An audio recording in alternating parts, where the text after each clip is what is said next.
C গ্রুপে champion হলে চাকরি হারাতে পারেন কার্লো অ্যানচেলোত্তি। ব্রাজিল হারাতে পারে সম্মান, কারণ সি গ্রুপের চ্যাম্পিয়ন হলেই সেমিফাইনালে খেলতে হবে আর্জেন্টিনার সঙ্গে, আর স্কালোনির মুখোমুখি হলেই চাকরি হারায় ব্রাজিলের কোচরা। এছাড়াও চিরপ্রতিদ্বন্দ্বীদের বিপক্ষে সর্বশেষ 7 বছর জিততে পারেনি কোনো ম্যাচ, শেষ দেখাতেও হজম করেছে এক হালি গোল। এমন বাস্তবতাতে বিশ্ব চ্যাম্পিয়নদের মুখোমুখি হওয়াটা কতটুকু যৌক্তিক হবে, নাকি আর্জেন্টিনার ভয়ে গ্রুপ রানার্স আপ হয়ে পরের রাউন্ডে কোয়ালিফাই করবে সেলেসাওরা?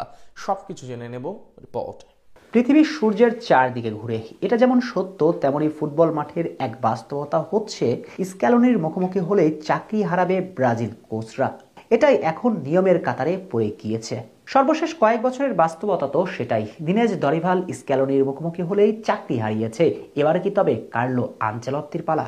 চাকরি হারানোর শঙ্কায় যে সাবেক রিয়াল বস, কারণ আগামী বিশ্বকাপে স্ক্যালোনির সামনে পড়তে পারেন কার্লো।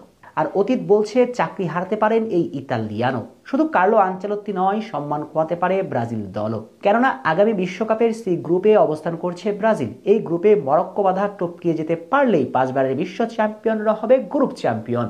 আর গ্রুপ চ্যাম্পিয়ন হয়ে নকআউট স্টেজের সব বাধা অতিক্রম করে যেতে পারলে শেষ 4-এ সম্ভাব্য তাদের প্রতিপক্ষ হতে চলেছে চিরপ্রতিদ্বন্দ্বী আর্জেন্টিনা, যাদের বিপক্ষে সর্বশেষ ম্যাচটা জিতেছে প্রায় 7 বছর আগে 2019 সালের কোপা আমেরিকাতে। এরপর তো আর কখনোই আর্জেন্টিনাকে হারাতে পারেনি সেলেসাওরা। নিজ দেশের দুর্গ কিংবা আর্জেন্টিনার মাঠ, সবখানেই ব্যর্থতার বৃত্তে আটকিয়ে গিয়েছে চিরপ্রতিদ্বন্দ্বীদের কাছে। শেষ ম্যাচেও তো মেসিকে ছাড়া ব্রাজিলের জালে করেছিল গোল উৎসব। একটা বা দুটো নয়, হজম করেছে ব্রাজিল 4খানা গোল। আর এমন বাস্তবতায় আর্জেন্টিনার বিপক্ষে সেমিফাইনালে মুখোমুখি হলে ব্রাজিলের জয়ের সম্ভাবনা থাকবে কতটুকু? আপনি যদি একেবারে গভীরভাবে বিশ্লেষণ করেন আর সত্যই যদি আর্জেন্টিনা বনাম ব্রাজিলের সেমিফাইনাল হয়, তাহলে সেই ম্যাচে নিঃসন্দেহে যোজন যোজন এগিয়ে থাকবে আকাশী নীলরা। কার্লো আনচেলত্তির ছোঁয়াতে যতই উন্নতির ছাপ আসুক না কেন, আর্জেন্টিনার মধ্যমাঠের সামনে চোখ রাঙানি দিবার সক্ষমতা অন্তত ব্রাজিল এই দলের নেই। ডিফেন্ডিং চ্যাম্পিয়নদের এই মহাপরিক্রমশালী মিড যথেষ্ট ব্রাজিলকে পরাস্ত করতে।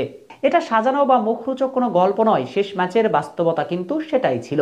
দরিভালের ব্রাজিলের বিপক্ষে মেসির অনুপস্থিতিতে স্ক্যালোনির একাদশে একসঙ্গে স্টার্ট করিয়েছিলেন 5 জন মিডফিল্ডার, হজম করেছিল এক হালি গোল।